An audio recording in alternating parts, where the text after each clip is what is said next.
Selamat siang pemirsa. Sumatera Utara kembali hadir menemani Anda memperbaharui informasi Anda seputar Sumatera Utara edisi Kamis 23 November 2023. Kali ini bersama dengan saya Muhammad Budi SR. Seperti biasa pemirsa, tim redaksi kami telah menyiapkan beragam informasi seputar Sumatera Utara dan inilah Sumatera Utara hari ini selengkapnya.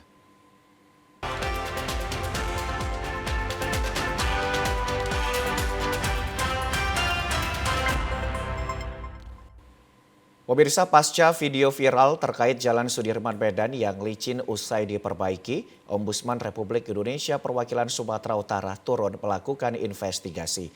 Usai melakukan investigasi, Ombudsman Republik Indonesia akan memanggil Wali Kota Medan, Bobi Nasution, untuk meminta penjelasan terkait jalan tersebut.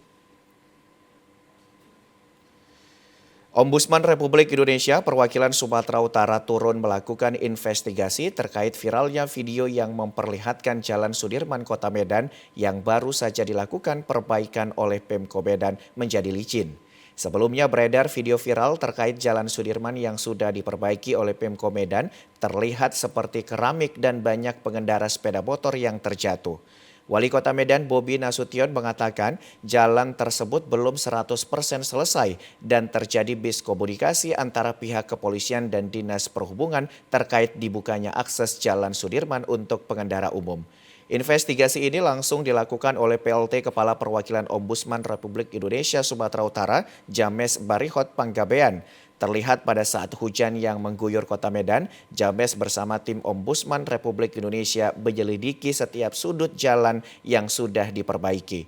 Kepada wartawan, James menyebutkan dari hasil investigasi tim Ombudsman, jalan tersebut bisa membahayakan pengendara. Bahkan ada beberapa titik di ruas jalan tersebut terdapat genangan air saat hujan.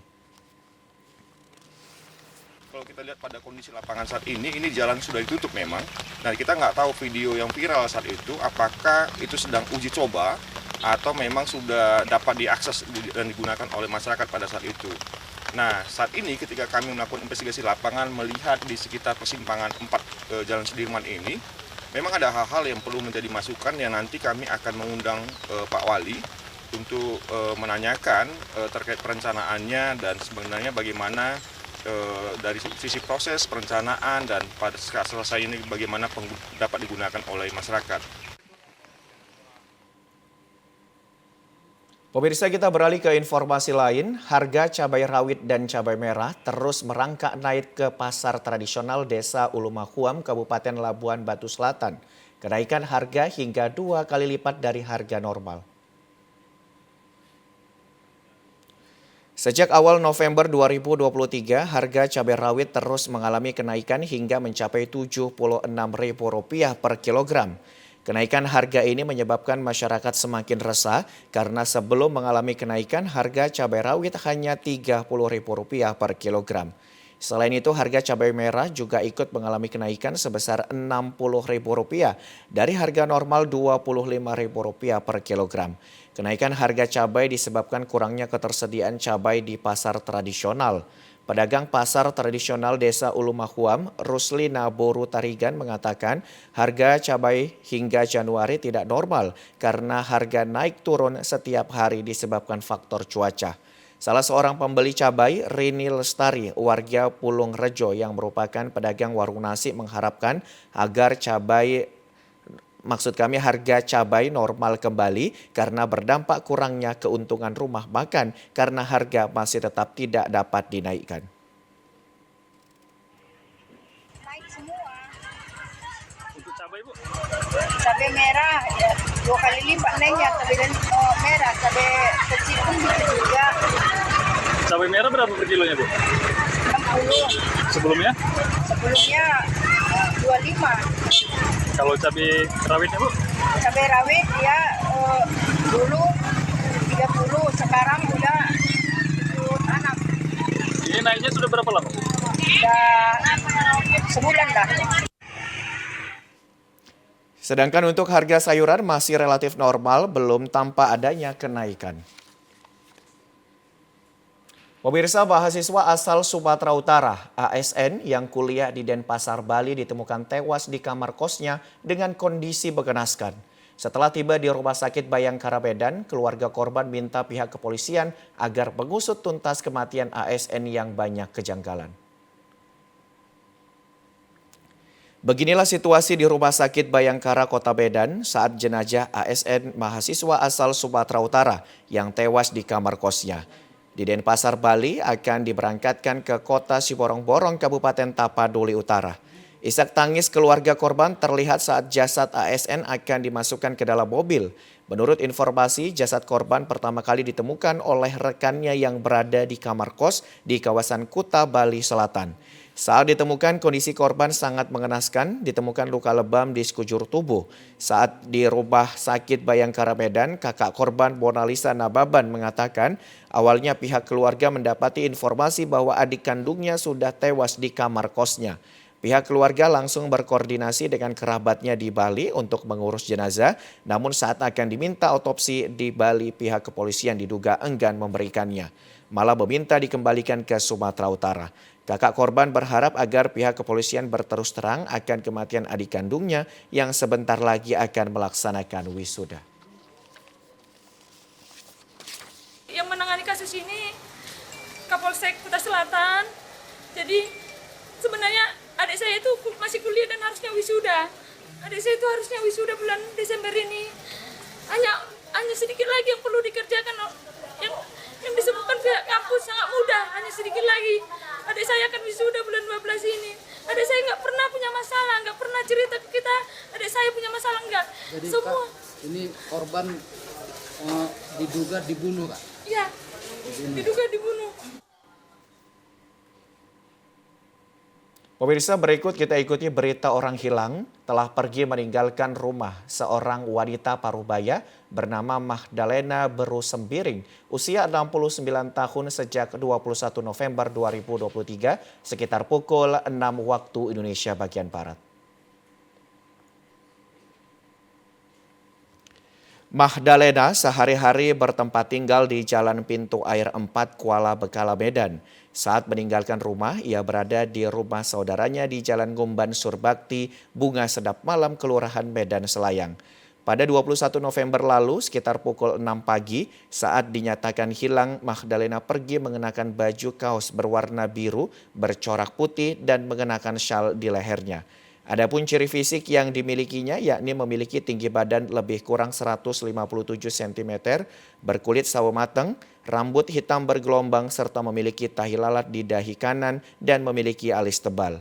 Bagi pemirsa yang pernah dan melihat keberadaan ibu tersebut yang saat ini diduga mengalami kepikunan, diharapkan memberi kabar kepada keluarga melalui nomor telepon di 0852 7011 5420. Sekali lagi di nomor 0852 7011 5420. Atau dapat menghantarkan ke rumah keluarga di Jalan Pintu Air 4 nomor 255 Kelurahan Kuala Bekala, Kecamatan Medan Johor.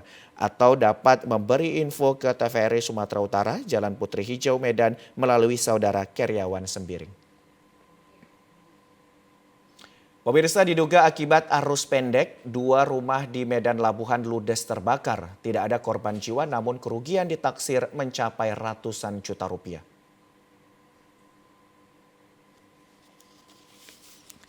Kebakaran 2 unit rumah warga terjadi di Jalan Komodor Laut Yosudarso, Kelurahan Martubung, Kecamatan Medan Labuhan. Sumber api pertama kali terlihat dari atap rumah warga yang terus membesar dan nyaris merambat ke bangunan lainnya. Warga yang panik berupaya untuk memadamkan api dengan alat seadanya, namun tak satu pun harta benda korban kebakaran yang dapat diselamatkan.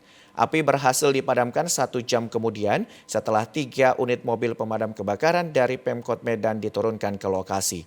Kini bangunan tersebut telah rata dengan tanah. Salah seorang warga Kelurahan Martubung, Reni, mengatakan mereka mengetahui rumahnya terbakar dari teriakan warga yang melihat api di atap rumah. Waktu dia itu di hubungan yang merasa Oh. Ada hubungan banyak. SPD, bukan kompor. Jadi orang yang pemilik rumah lagi ngapain? Jalan nenek-nenek itu lagi boleh lagi pakai.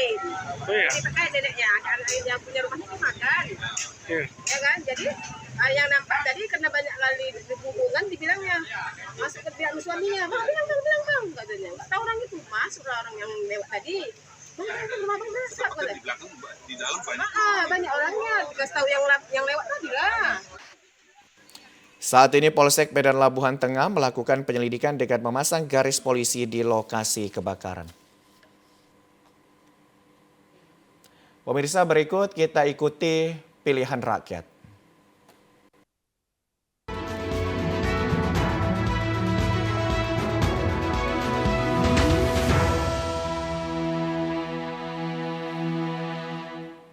Pemirsa, Bawaslu Kabupaten Deli Serdang menertibkan alat peraga kampanye yang sudah dipasang sebelum waktu kampanye di sepanjang jalan lintas Sumatera dan arteri Bandara Kuala Namu, Deli Serdang.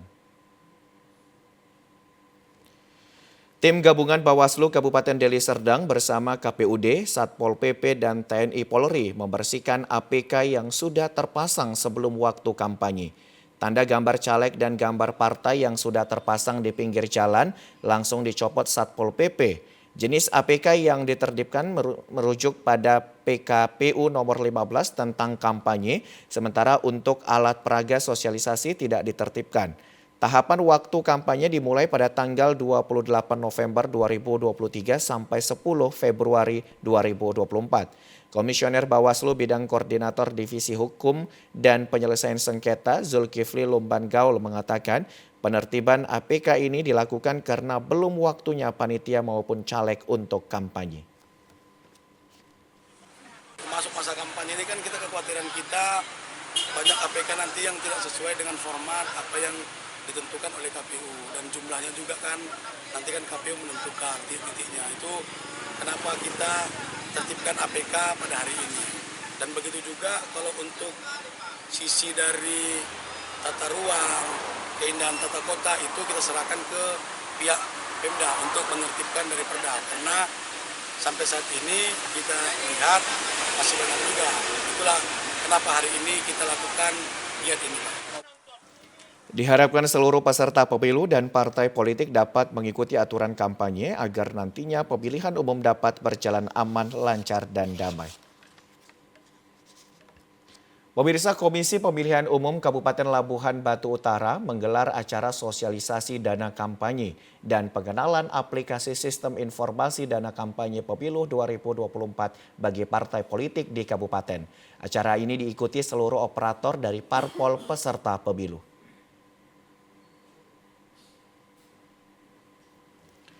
Sosialisasi ini digelar di ruang aula KPUD Labuhan Batu Utara, Jalan Sherma Ghazali, nomor 8, Kota Aikanopan, untuk memastikan peserta pemilu dalam tahapan dana kampanye agar para partai politik harus mengetahui proses laporan rekening khusus dan kampanye dana awal kampanye maupun yang lainnya harus disampaikan laporan dana kampanye kepada KPUD sebelum pelaksanaan kampanye berlangsung, yaitu pada 28 November 2023. Koordinator Divisi Teknis Penyelenggaraan KPU Laburah, James Amparita menjelaskan, saat ini juga KPU Labuhan Batu Utara melaksanakan BIMTEK kepada parpol peserta pemilu, bagaimana cara menginput dana kampanye melalui aplikasi SIKADK. Penyusunan laporan mulai dari pembukaan rekening bank data dan penggunaan dana kampanye ke aplikasi SIKADK secara online.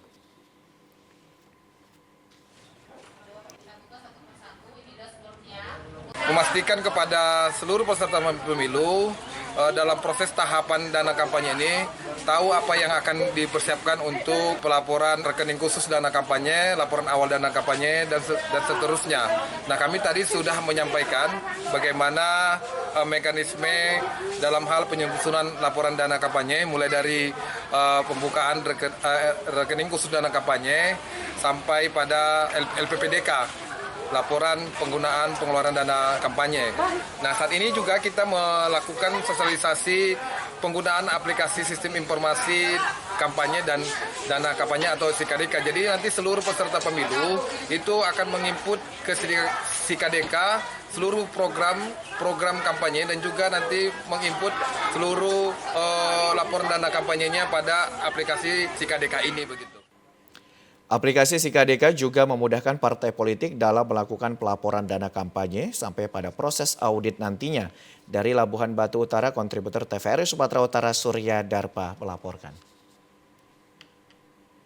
Sementara itu pemirsa, Komisi Pemilihan Umum Kota Pematang Siantar melaksanakan rapat koordinasi dan sosialisasi dana kampanye bersama partai politik peserta pemilu, para bakal calon legislatif, dan Badan Pengawas Pemilu Kota Pematang Siantar.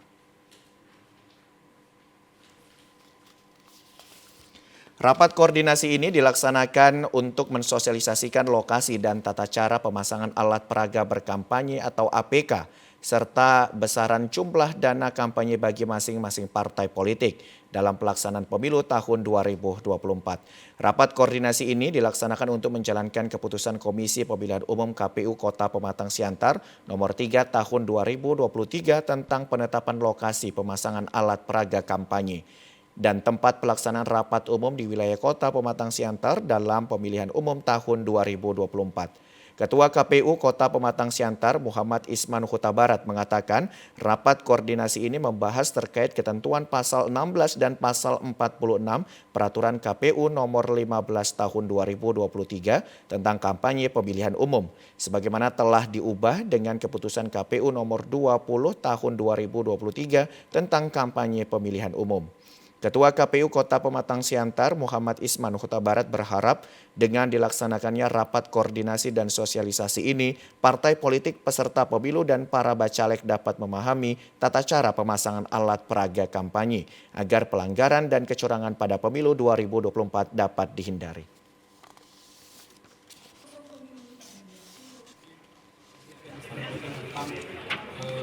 Masa kampanye, aturan selama berkampanye, dan hal-hal mengenai tentang alat peraga kampanye juga. Mungkin ke depannya di sini juga akan ada media yang bakal menjadi corong KPU juga, partner KPU juga untuk mengkampanyekan pemilu kita ini.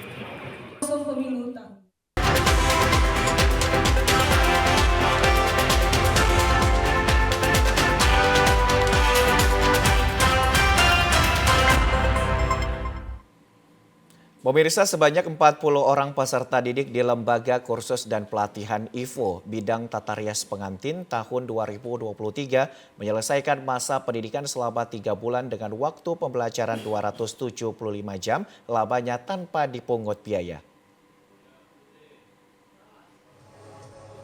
Kegiatan pelepasan pada peserta didik sekaligus seminar dan gelar karya program pendidikan kecakapan kewirausahaan Platinum LKP IFO sekaligus penyerahan barang rintisan usaha bidang tata rias pengantin tahun 2023 di Miana Hotel Medan kemarin. Pimpinan LKP IFO Haja Fauzia Nur Lubis menyampaikan rasa syukur atas selesainya kegiatan ini.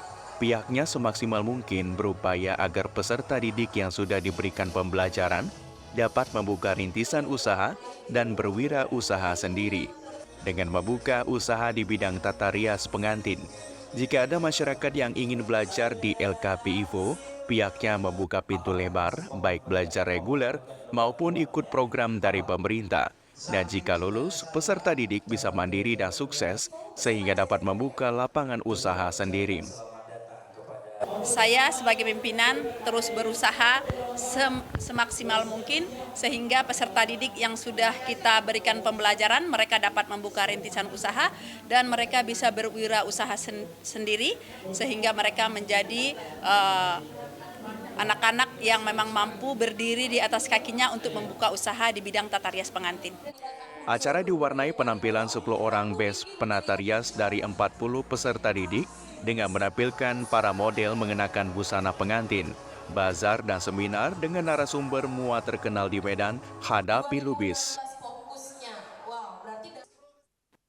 Pemirsa, program pendidikan kecakapan wirausaha Platinum yang dicanangkan pemerintah merupakan program yang diperuntukkan bagi mereka yang putus sekolah atau menganggur mulai usia 17 sampai 25 tahun yang ingin mengembangkan keterampilannya di bidang tata rias pengantin. Program PKW Platinum ini bertujuan untuk meningkatkan keterampilan dan pengetahuan peserta di bidang tata rias pengantin Mandailing dan kewirausahaan. Peserta dibekali dengan berbagai materi, mulai dari teori hingga praktek yang akan diajarkan oleh instruktur yang kompeten di bidangnya dan para mitra kerja. Program PKW Platinum diharapkan dapat menjadi bekal bagi peserta untuk mencetak wirausaha baru atau membuka usaha sendiri di bidang tata rias pengantin. Program PKW merupakan salah satu program pemerintah untuk meningkatkan keterampilan dan kompetensi di bidangnya dan dibekali dengan materi penunjang yang lain, khususnya di bidang kewirausahaan. Koordinator Pokja PKW Kemendikbudristek Dr. Kasto mengatakan, dengan kemampuan para lulusan LKPIFO diharapkan memberi harapan baru bagi generasi muda untuk berkarya dan bekerja di bidang tata rias pengantin. Modal pun sudah diberikan, maka diharapkan bisa membuka usaha dan menerima pekerja, bisa mengatasi pengangguran. Selanjutnya, mereka yang akan mengembangkan kemampuan untuk lebih handal di bidang tata rias. Tujuannya adalah nanti kalau PKW ya, tujuannya nanti setelah anak-anak dibelajarkan dengan kewirausahaan, dengan keterampilannya, ya, dengan platform digital. Nanti harapannya mereka lulus bisa merintis usaha baru. Jadi mereka kami larang bekerja pada orang lain, tetapi dia mendirikan rintisan usaha sendiri. Program ini diharapkan dapat menjadi solusi bagi generasi muda yang ingin menjadi wirausaha dan mengurangi pengangguran. Pemirsa, Kementerian Kominfo Pusat bekerjasama dengan Dinas Kominfo Kabupaten Toba menyediakan media center bagi wartawan ataupun jurnalis yang bertugas dalam peliputan perhelatan Aquabaik di kantor Pelabuhan Bulia Raja Balige, Kabupaten Toba. Staf Kementerian Kominfo Pusat Iqbal Maulana mengatakan saat ini pihaknya telah menerima sebanyak 205 media dari luar negeri, nasional dan daerah yang telah terdaftar melalui WA Group. Iqbal menjelaskan media yang telah terdaftar 128 media online, 36 media televisi, 23 media cetak dan 6 radio. Saat ini para awak media sebagian telah hadir dan menerima ID card untuk memulai aktivitasnya di media center. Kepala Dinas Kominfo Toba, Sesmon Tuberius Butar-Butar mengatakan mulai tanggal 23 November 2023, media center telah dapat dipergunakan. Sesmon menjelaskan bahwa pihaknya bekerja sama dengan Kominfo Pusat, IKP, dan Injurni melakukan pendampingan kepada media-media dengan memberikan ID card bagi yang sudah registrasi beberapa hari lalu. Hal ini untuk menunjang dan mempermudah kinerja para wartawan ataupun jurnalis yang sedang bertugas untuk menyediakan ruangan konferensi pers, tempat kerja, dan disediakan juga makanan serta minuman sesuai dengan standar yang ditentukan. Sesmon juga berharap kepada para jurnalis ataupun wartawan yang bertugas dapat memberikan informasi yang sesuai dengan fakta yang ada, serta memberikan informasi yang dapat membangkitkan geliat pariwisata dengan adanya perhelatan Aquabaik 2023 ini. Benar, informasi yang bisa menyejukkan hati, memberikan informasi yang baik terhadap kegiatan event internasional yang kedua kali dilaksanakan di Toba. Harapannya seluruh wisatawan ada di Toba, masyarakat Toba juga harus menyambutnya dengan baik, dengan ramah, dengan hospitality yang baik, sehingga para wisatawan, para pemain, para panitia juga bekerjasama dan memberikan pelayanan yang terbaik kepada seluruh masyarakat dari dalam dan luar negeri, harapan kita. Ya pemirsa, informasi tadi menutup perjumpaan kita pada program Sumatera Utara hari ini. Saya Muhammad Budi SR beserta seluruh kerabat kerja yang bertugas pamit undur diri dari hadapan Anda. Terima kasih, selamat siang dan sampai jumpa.